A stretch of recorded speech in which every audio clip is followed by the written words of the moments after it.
Purpose of this event is to provide you with some valuable information, tips, and strategies to help you navigate the joys and challenges of parenting. And we believe that every parent deserves access to the tools and resources they need to succeed in their role. We hope you enjoy this opportunity to learn from experts and gain valuable information to help your child thrive. Before we get to our main programming, we do have some housekeeping details we want to relay.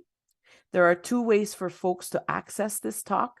We've provided guests with a Zoom link, and we're live streaming on the EMSB Parents Committee YouTube page. We invite you to enter your questions into the chat box or the comment field during the presentation or during the Q&A. We'll try to get to all of the questions that you have. So, Daniel, if you could unshare your screen, and maybe Marc can try sharing his screen, Marc Alexandre, that would be great. Okay. So, Marc Alexandre, if you could share your screen with the audience, that would be most appreciated. Good. Thank you.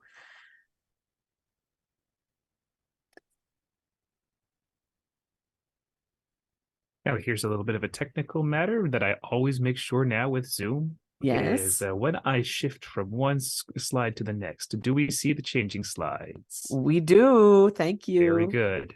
Okay. So obviously, I want to introduce Marc Alexandre Ladouceur from MediaSmarts. He is the media education specialist at MediaSmarts. He's going to give us tips on managing kids' screen time, helping to keep your kids safe online, and setting household internet rules. As media education specialist at MediaSmarts, Canada's Centre for Digital Media Literacy, Marc Alexandre is responsible for creating resources for educators, parents, and community groups, and for conducting outreach activities with schools, school boards, education ministries, faculties of education, and community organizations across Canada. He holds a master's degree in theology, as well as a bachelor's in education and theology. Marc Alexandre, the mic is yours, and we'll be back for the Q&A section, and I'll be watching the chat and interjecting if there are any questions. I'll raise my hand. You'll see me on screen, because I know that you want this to be a little bit more interactive than just a Q&A at the end. So I will be with you on this, and enjoy, everyone. Thanks very much. And exactly as has just been mentioned, I really enjoy having the back and forth aspect of having the questions come in as we go. I'm happy to go over most of the material. And if I really feel at some point that it's a bigger question and it's better to address it at the end, I hope nobody will feel offended if I do eventually get to it, just maybe not right then and there. So thanks everybody very much for joining us for this presentation on exploring digital parenting. Now, the material that we're going to be going over today has been, of course, designed for perhaps a little bit more interaction. So there will be pauses at times where we suggest polls, etc., that can be accessed. Of course, if you want to, you are more than free. Otherwise, I will be taking those times for any extra questions or any extra comments that we might have on the subject as gratuitous pauses.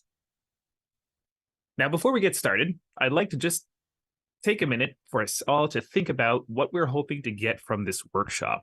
There's a lot of material that we might consider when we think of what it means to be a parent in the online era, of what it means for mass communications to affect our roles. And of course, maybe basically, what do I even do with my phone when it's a matter of parenting?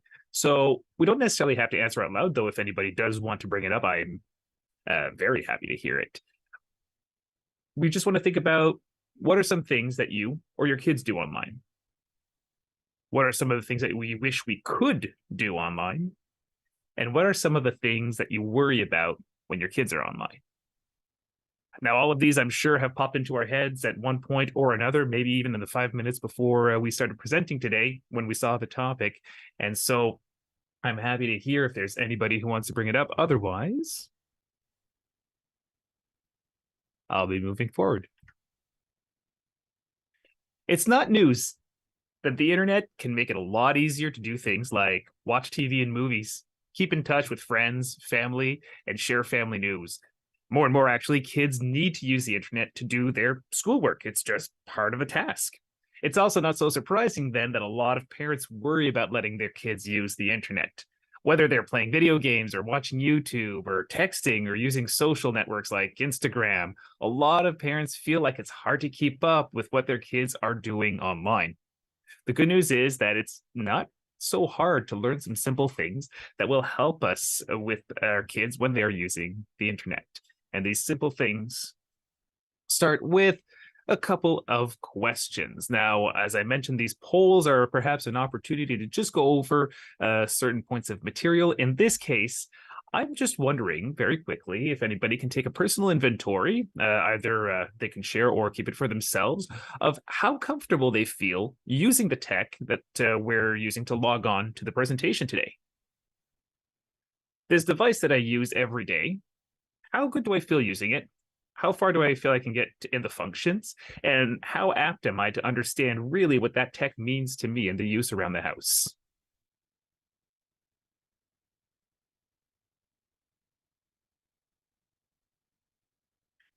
So now that we've taken inventory, while the internet has made being a parent harder, let's face it, what kids need from us has not changed. So that's my first level of good news. That's why even without being a technical expert, there are 5 things that can be done that will keep us on top of things. And number 1 is my personal favorite: don't panic. I know it's very tempting whenever new information comes forth, but of course that one key rule makes every other step that much easier. Number 2, talk to your kids. 3, be a part of their online lives. Going on to 4, to be the person they come to when they have problems. And finally, 5, probably the ones that we practically like to know the best: set rules for them to follow and share the values that you expect them to live by, both online and offline. So first, let's not be scared. It can actually help to think of the internet as being like a swimming pool. We know that pools can be dangerous, but we also know that the best way to keep our kids safe is to teach them how to swim so that they can keep themselves safe thereafter. Even when it comes to technology, kids almost always turn to their parents for help when they have problems or questions. When they do, they're not usually coming for help with the technology themselves. I know that this is an almost gratuitous expression at this point, but I've heard it so often it bears mentioning. We hear sometimes that they are born with a phone at the end of the umbilical cord. That their use of technology and their ability to use technology for the ends they want is actually pretty high. But their understanding of the impact of that technology, of what it means for them to be using certain sources instead of others, this is still largely unknown. What your kids need then is guidance, so they're ready to deal with the problems before they happen, and then support when things do go wrong. To single out the most important thing is to openly talk to your kids about what they do online. Don't wait until things have already gone wrong. As soon as they start using internet devices, you need to talk to them about how you can expect them to behave and what to do if things go wrong. Once you've started up the conversation, just keep it going. New issues will come up. Your kids will start doing different things as they get older, as they explore new spaces, and they'll start to push those boundaries if they haven't already. And to those parents who are experiencing it now, all of my sympathies. So you do have to check in with them regularly. When you talk to your kids, don't try to scare them into staying safe. Whether you're trying to scare them with what might happen if they do something wrong or with what you will do to them if they do something wrong, scare tactics don't usually convince kids, especially teens. Doing that can also make them think that some bad behaviors are actually more common than they really are, because that is what we're highlighting in using the scare tactic. It can also help your kids from, let's try that one again. It can also help to take 3, and I appreciate everyone's patience there. It can also keep your kids from coming to you if they do need help. Instead, we want to think of the kids' online lives as being like the school or the playground. I know I started with the pool, but we've moved on. For example, you probably know that the names of your kids' friends, and you can also talk to them about what's happening in their classroom. The same should be true of their online lives. The more you talk to them about what they do, the easier it will be to have those discussions. If you start early, they'll be more willing to keep talking to you once they're in their teens. Now, Try to keep your talk positive. You want to understand what things your kids are doing online and what's exciting about it to them, so you can ask them to show you some cool things that they've been doing online.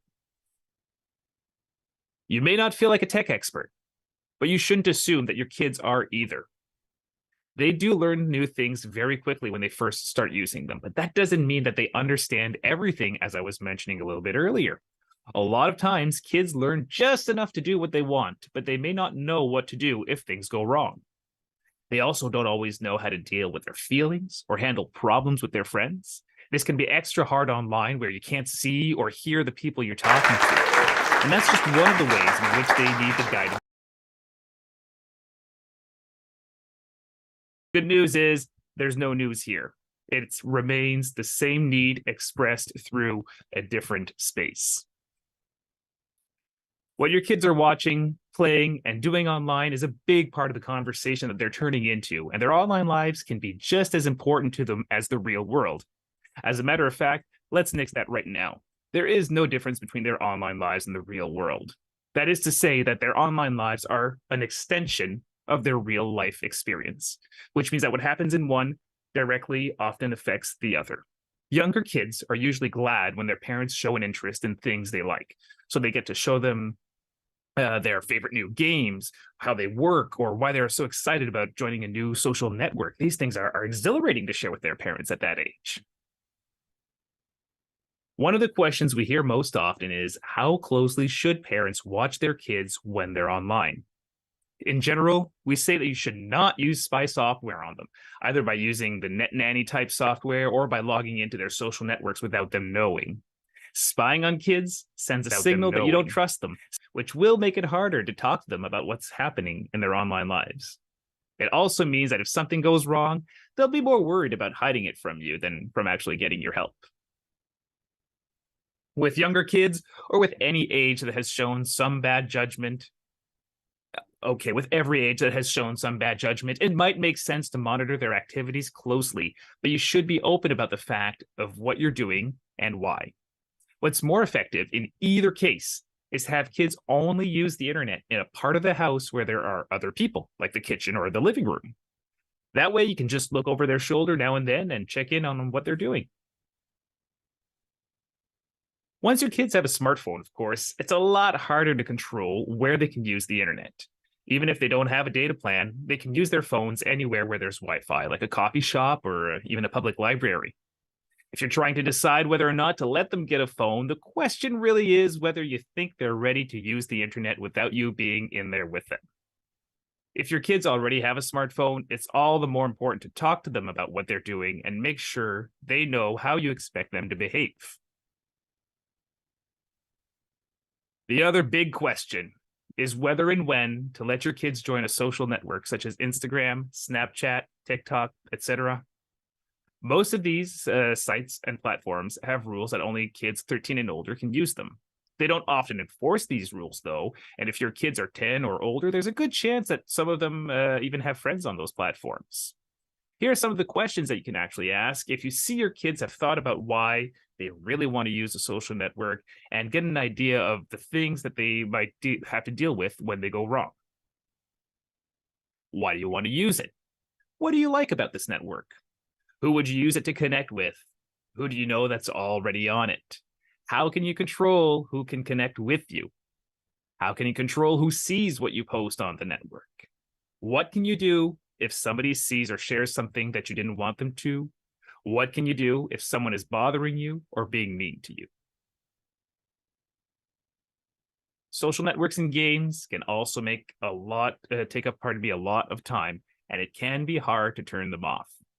Parents have been bothering their kids to turn off devices for generations. So once again, this might not be anything new in terms of the problematic, but there are some things about digital media that are different from things like TV. For one thing, you never run out of it. There's always another video to watch. There's always another level to play. There's always another post to respond to. It's also extra absorbing because in games and social networks, you're not just watching, you're playing or you're connecting with other people. All of these have been built to keep people, especially kids, using the games, the devices, the programs, and to keep them coming back. A lot of parents worry that their kids are using screens too much. It's important to pay attention to how much time your kids are spending using screens, but most of the time, it's not a serious problem. Here are a few signs, though, that it might be. Have your kids lost interest in other things? Do you often have trouble getting them to stop what they're doing online? Do they get angry or upset when they can't use screens at a time when they expect to? Is a screen use the only thing that can cheer them up when they're feeling glum? Even if it's not a serious problem, though, you do want to take steps to manage screen time. What works best isn't necessarily setting a time limit, but setting certain times and places where using screens is allowed and others where it isn't. For instance, screens should stay out of the bedrooms. You can also say that they aren't allowed during family activities, like at meal times, or when you're allowed doing something together. During craft times, in fact, one of the handiest tips I can think of is if both hands are busy doing an activity, they don't have any ability to hold a phone. More than limiting screen time, we want to try to steer kids to positive screen activities. That can mean activities that they can do with other people, especially if the people are in the same place that they are. For instance, playing video games together with a friend instead of alone. Things that make us move, creative things like making videos. And educational activities. CBC, PBS, and other public channels have a lot of educational games on their websites, and there are also great games and apps that can teach everything from math to coding. It's also important to pay attention to what's in the things your kids are watching and playing online. YouTube is the most popular app or website for kids of all ages, but there are a lot of things on it that you don't want your kids to watch. If your kids watch YouTube, make sure, and if you're going to step away with anything today, and I mean anything from what we've discussed, step away with this. Turn off autoplay. Pardon me. Make sure that you turn off autoplay. If it's switched on, the next video in the list will automatically play after the current one is done. That's not always a problem when it's just one more Minecraft video, though it does make it harder to tell kids it's time to stop. But sometimes videos can lead to unexpected places. To turn off autoplay, just slide the toggle at the top right so that it turns gray. Although I think it has moved most recently. It might be underneath the video now, but either way, there's a toggle named autoplay that you need to slide right in order to turn it off so that it turns gray. If you have a Google account and you're signed in, you'll only have to do this once. If you don't have a Google account, remember that you'll have to do this step on every device and browser that your child uses. Another useful thing you can do is if you're logged in is to turn on what's called restricted mode.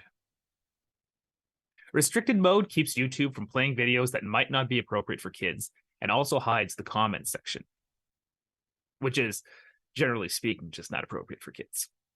Two other things you should know about are channels and playlists. Because anyone with a Google account can post on YouTube, it's useful to find creators and channels that you know won't have inappropriate content. Click on the name of the account to see all the videos that they've posted, as exemplified here. A lot of well-known TV shows like Sesame Street and broadcasters like CBC Kids have their own channels too. If you don't know anything about a channel, you can scroll through the videos and watch a few with your kids to make sure that they don't have anything that you don't want them to see. And hey, that brings us back to watching videos together instead of alone. Not a bad practice. You can also create playlists in YouTube so that your kids can only watch videos you've chosen ahead of time. This can be a bit more work, but it's the surest way to keep them from finding something that you don't want them to watch. Most recently, I actually proposed this activity during a larger conference, and someone pointed out that this is a way of using the technology and the way that the technology wants to propose new material to you, but inversely, so as to control the content that you'll receive, which is to everybody's advantage here. To add videos to a channel, move the pointer over to the video in the Up Next list and wait for a second. Then click on the two dots that appear. Click on Save to Playlist and either add it to that playlist if you've already made one, or start a new playlist. Okay. Normally there'd be a quiz at this point, but with people joining us from different platforms and everything, I think it's actually probably a good time to check in on if we have any questions about what we've seen until now, either on the habits that we can have ahead of time into responding to kids, their worries, their own habits, the rules that we want to set in place. No, we haven't touched on the rules yet, my mistake, or even the practical uses for YouTube and how to generate the playlists. Does anything come up? Then I think we might be good to keep going.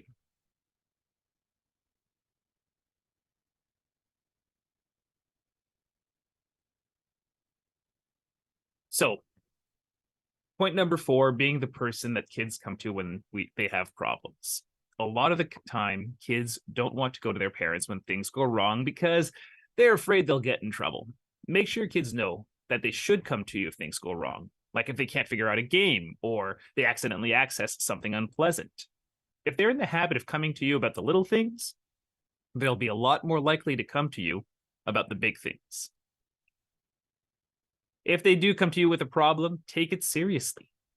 What happens online can be just as real, is just as real. I've got to take that can be out of this presentation, is just as real as what happens offline. While bad decisions can be a good learning opportunity in the future, when they first come to you, it's important to be supportive and reassure them that you're on their side, or they may not come to you next time. It's okay to tell kids to take a break too, but most of the time, you don't want to take away their phones, make them stop playing a game, or stop using social network completely. Games and social networks are a big part of kids' lives, so telling them to stop going online is kind of like telling them to shut down their social lives or amputating an aspect of them. It will also make them feel like they are the ones who are being punished, so it really is only appropriate when they're the ones at fault, which might happen. For example, if they've been seriously and repeatedly mean or cruel to someone online. If they've shared an intimate image of someone where the person is either partly or fully naked without that person's consent. If they've used a digital device to commit a crime such as hacking or posting hate material. Remember that most kids spend time online with the same kids that they see offline. A lot of the drama that they get involved in spreads over both worlds. Once your kids are on social networks or connecting with people in other ways online, tell them to come talk to you if anybody is mean to them. What's best, though, is to set clear rules so your kids know how you expect them to behave online. It may seem like the internet is a place where rules don't apply, but the rules you set for your kids still affect how they behave online. Your rules shouldn't just be about punishments for doing bad things, though. Zero tolerance policies and harsh punishments don't work and make kids less likely to report bullying and similar behaviors when they do happen. What's most important is that there's a way of helping your kids understand the values you want them to live by. Excuse me. Now, this might be hard to believe, especially if you have teenagers. But kids generally want the adults in their lives to set limits and help them tell right from wrong. That way, they'll keep living by these rules even when you're not around and when they're grown up and out on their own. And make sure that they understand the result of these rules is one thing: trust. If you know that they understand and will follow the rules you've negotiated together, you'll be able to trust them more. Remember that whether you're talking about treating people with respect or keeping screen time under control, what you do sends a much more powerful message than anything you might have to say. Not every internet rule has to apply to everyone in the house. It makes sense for adults and older kids to follow different rules than young kids, but pay attention to the messages your kids get by watching you. I know that there's an expression in French that would translate to something like the boots have to follow the lips or something like that, but I don't think it's quite so clear. But in other words, say what you do what you say. The rules apply, and of course, where there are differences, we understand that it is because of the different roles, we may occupy in the household, not because we're blatantly ignoring something we said we'd do. With younger kids, it makes sense to just explain the rules that you expect them to follow. As kids get older, though, they're a lot more likely to follow rules if they've been involved in making them. Before you negotiate rules, or renegotiate even, ask them some questions to find out which of the old rules they still even remember. Do you feel like you know what things that we expect you to do and not do when you're online? Do you know what to do if things go really, really wrong? Or even just really wrong? No need to emphasize. Okay. Now, after going over the rules section and the personal support section, let's see if we have any more questions coming in before I move on over. There's a Jimi Hendrix reference in there somewhere that I'm not coming up with very quickly. No questions on YouTube. Perfect. Then let's move on. Now, there are ways that we can try to make rules, and we could even do the activity together, though I understand that this is hard to do online.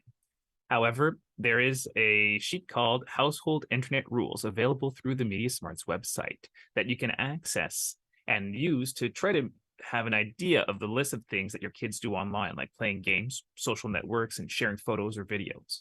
For each one of those, you can think of what you want your kids to do and what you want them not to do. For example, you might want them to ask before they download any new games or apps. You might even want them to not post any photos or videos that have anybody else in them without asking those people first. And by the way, that's a great one to imitate if we're going to set as a rule. As parents, it might be very, very tempting, especially when our kids are young and adorable and cute and everything, to want to post all of those pictures. But if we get in the habit of asking about posting the pictures and telling them who would see those pictures, etc., when we do post them, then we can even show or model the habit before they ever have to learn it as a necessary rule for their own social media accounts. Some of your rules might also fit into more than one activity. Treating people with respect, for example, is just as important in games as it is in social networks. Now, if we want to look at these a little bit more, I'm happy to talk more about it at the near the end of the session or in the questions. But for the moment, especially as we don't have the sheet in this format necessarily, I'll be moving on. So what if something goes wrong? Here we're talking about the basic practical skills. A lot of the time, there's an easy fix when things do go wrong. Knowing how to deal with some of the most common problems can make it a lot less stressful when your kids are using digital devices. On phones and tablets, you can usually have an app without closing it by pressing the you can usually leave an app without closing it by pressing the home button. Of course, we don't all have a home button anymore, so perhaps it is best sometimes to just remember that we can swipe upwards. If you want to close an app with the iPhone or the iPad, push the home button twice or make a pinching motion on your screen. Then use your finger to swipe the app you want to close off the screen. On an Android device, tap the square next to the home button, then swipe the app off the screen. Sometimes this is on the right, sometimes it's on the left. It depends on the Android device. If you're using a computer that runs Windows, press the Control, Alt, and Delete buttons at the same time. They may not be in the exact same spots on your keyboard, but generally they're found somewhere around here. If you're using Mac, press Command, Option, and Escape instead.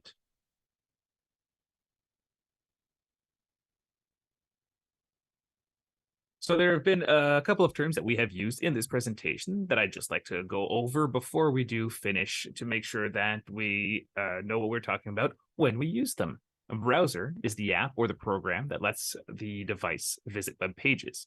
Examples are Chrome, Firefox, Safari. A data plan brings internet signals using cell phone signals, so they don't need necessarily to access their Wi-Fi in order to go online. Wi-Fi sends internet signals to your computer without any kind of wires or cables by using a wireless router that's connected to cable internet, which means that you don't necessarily need a data plan as long as there's Wi-Fi access.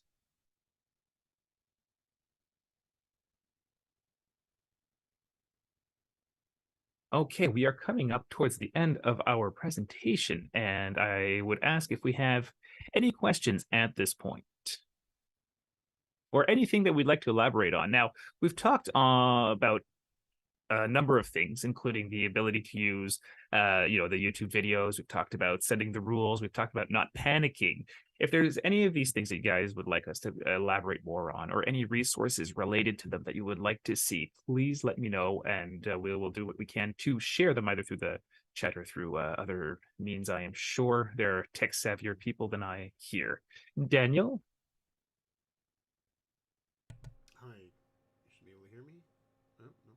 I see a hand raised, and I just want to make sure. Hi. So, what do you do when you have a situation of I saw you mention don't just take the device away or whatever. But I mean, if like what I've always tried to do is set a time limit or set an expectation. Okay, in 15 minutes, it's time to take a bath, so the TV's going off. But then, oh, just another 10 minutes, or just another, and then like without turning it into a conflict, what's the best recommendation to deal with that situation? I can't imagine just how many parents are nodding along right now to that question. So we've mentioned the use of spaces, of course, in the presentation, but this question does direct to a very specific issue about time management with the screens when we're, for example, using the TV, which is a little bit harder than the device because you can always turn off the device or say, okay, once we're done using our phones and tablets, they go into this drawer, they go into this basket so that we are hands-free for the rest of the time. But sure enough, with the TV, that's, I mean, if you can put that one away, congratulations. Your house is cooler than mine. If you can't, however, the time factor is a great one. And there are a couple of tricks and tips that exist for time management. And one of them is actually having an auditive or visual signal that goes off when the time is up. So mental preparation, saying that in this time, as you've already mentioned, we will be turning off the TV in order to go take a bath. And then the audio cue comes in telling them that the time has come off. So it's not because they don't see necessarily the time pass the same way, right? They're engrossed in an activity.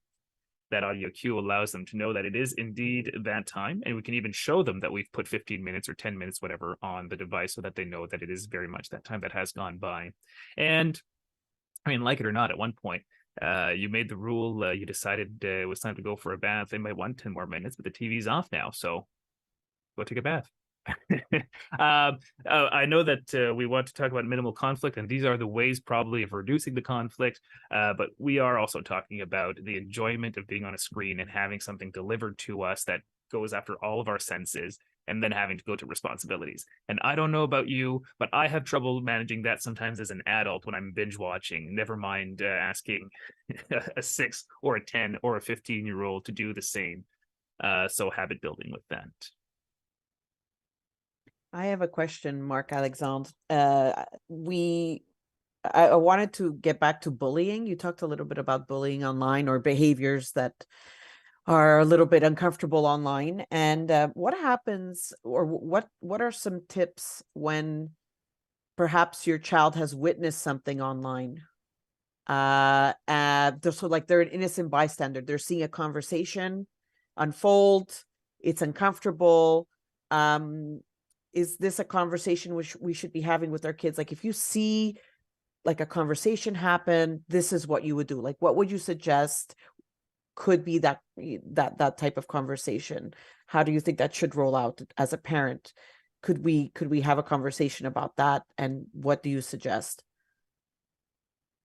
I mean, yes, absolutely, we can have a conversation about that. As a matter of fact, our research has shown that when kids witness bullying, one, and it doesn't matter who's being bullied, or it doesn't matter who's being attacked by comments or stereotypes or casual racism, it hurts the feelings of people observing just as much as the targets or the victims.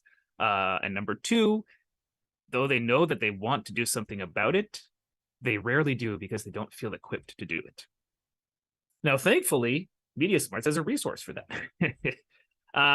We do, though, and we do have practical tip sheets on talking to kids about bullying online, and it goes through the simplest actions of what was said. Report to an adult that you trust. Feel free to interject if you have the following skills. Either calling somebody out, not by an accusation, usually more by a question, or asking, "Is that really what you wanted to say? Is that what you meant?" I'm sure you didn't mean to be that hurtful. And third, and probably most important conversation is the preventative one, because we don't always think about what we call the empathy traps. This communication online is fantastic. I can talk to anybody around the world at any time, instantaneously, and feel like I have reduced the size of the planet to, a peanut sometimes, which it's great. But there's something lost in there, and that is the face-to-face, eye-to-eye contact, the body language that tells us how our words are influencing someone, or that tells that someone how those words might be meant, and even give them that opportunity to catch us and say, hey, that's not working for me. Can you rephrase? Or even, that hurt, and then the person can apologize or do whatever they need. So these empathy traps are probably one of the most important discussions to have with our kids, to remind them to not type right away when they're in an online session and they feel that their emotions are getting the best of them. Or even if they don't feel that their emotions are getting the best of them, to take a second if they feel particularly strongly about responding to something, to take a moment to think about who they're talking to, how something could have been meant, and then to move on to those questions instead of accusations, as I mentioned earlier. As the saying goes, I believe turning the tongue 7 times in the mouth before speaking. It applies online as well. Taking the time before typing in heat, anger, or whatever emotion might come up. This doesn't solve all situations of online bullying. We know that these are also an extension of what's already often happening on the schoolyard. What I said about the same contacts that kids will have online as in real life, that remains. And so there are other discussions, of course, they have about safety and communication and choosing who we speak with online and who to go to if we do see something, or if we are ourselves targeted by something. I have one more question, but I'm going to ask the folks in the audience, because we have some folks watching on YouTube and we have some folks in the Zoom room, if they have any questions that they'd like to bring forward. Any questions? Okay, I will ask this one, because this one is on my mind, because summer's coming up and a lot of folks are working from home and the kids will be home, and it's very easy for us to just stay in the zone as parents and continue our work during the day. And upstairs, I'm in a basement right now, and upstairs I don't have any kids there right now because they're in school, but eventually this summer there will be a time when there will be kids upstairs, and I can't necessarily be watching them the whole time. Are there any tips or tricks in managing during the summertime, when you're away, when you're kind of busy doing other things, perhaps on vacation? Are there strategies that are tried and true? Well, those rules that we talked about and the expectations that we set with setting household rules remains probably the key strategy here. That is to say, I'm working downstairs, you guys are upstairs. Here are what we expect to do with the technology. Here's what we expect not to do. But of course, we want to be able to manage it a little bit more. That suggestion that I brought up earlier about putting the devices away in a particular drawer or basket or something wasn't just out of the blue. It is a very practical way of controlling when we have access to technology and when we don't, in order to choose activities that go with that. Times where we can game online with friends, making sure that we know what friends we're connecting with and what games we are playing. And of course, when we do have a break, I mean, it's nice to finally have a break and relax, but instead we're going to go sit down and watch what kind of online activity is going on, continue showing that interest, and making sure that the rules still match kind of the habits in the household. And finally, and this one does come up a lot when we're talking about new devices, we're talking about summertime vacation. Actually, it comes up all the time, I have to say, over the year. What if my kids are spending too much time on screens and I don't know how to make them get off? At one point, we tell parents to trust yourselves and your values and your rules, because it's your house, your rules. It's something that you put together for, we hope, the benefit of the family. And we think that with an understanding of what we discussed today about the benefits of technology and the amputating with the social factors and making sure that they can come to us with our problems, that those values will shine through in very proactive ways. And if they're spending a little bit more time because we're busy and we work, well, that's okay too. It's the quality, not the quantity. Gotcha. Thank you. Are there any other questions in the chats? I have one Not on last, YouTube. not on YouTube yet. I have one last question about screen addiction. So how do we know when our children perhaps are leaning in that direction? When it goes from being something that we like to do and that like we're really interested in to something that's a little bit more of a dependency. We talked a little bit about those 4 factors in the presentation, and we brought up how they might act out, for example, when moving away from a screen activity, how nothing makes them happy except going back to the screens. And now my knowledge of addiction is extremely limited, so please take this with the absolute grain of salt that it is. But the understanding that this is the only thing that gives them any form of dopamine release, we are okay. Now we're looking at behaviors that that might require some different kinds of intervention than just practical household. And like with dealing any of these issues, I mean, this goes outside of our expertise. I think of practical helpful skills, counseling.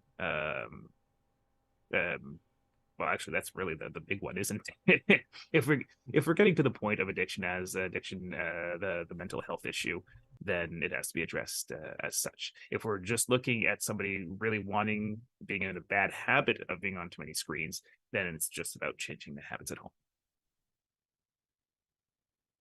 Thank you. I asked because we will be segueing into screen addiction at the end of the week.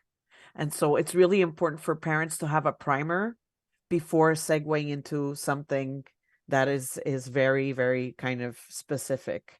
And thank you for everything that you've talked about today. I think it was very useful. I've posted all of the resources that you and your team have given us. So a resource on setting household rules on new devices, setting family online rules tip sheet, and the 4 tips for managing kids' screen time. It's all in the YouTube chat. So those links are all there. And of course, MediaSmarts has a website. So, you can obviously check that out.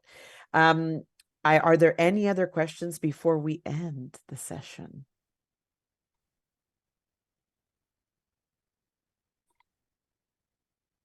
No questions in YouTube? No.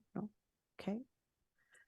I want to take the opportunity to thank you, Marc Alexandre, for your really informative and kind of eye-opening in some ways, because I did take lots of notes. So I will be kind of creating a playlist. I didn't know I could do that actually in YouTube for my kids. And I think I may share those playlists with other parents too, and they can share some with me. I didn't realize that I knew I could do this in Spotify, but I really didn't know I could do this. I know, and I use YouTube all the time. So anyway, I just want to thank you for a very eye-opening talk.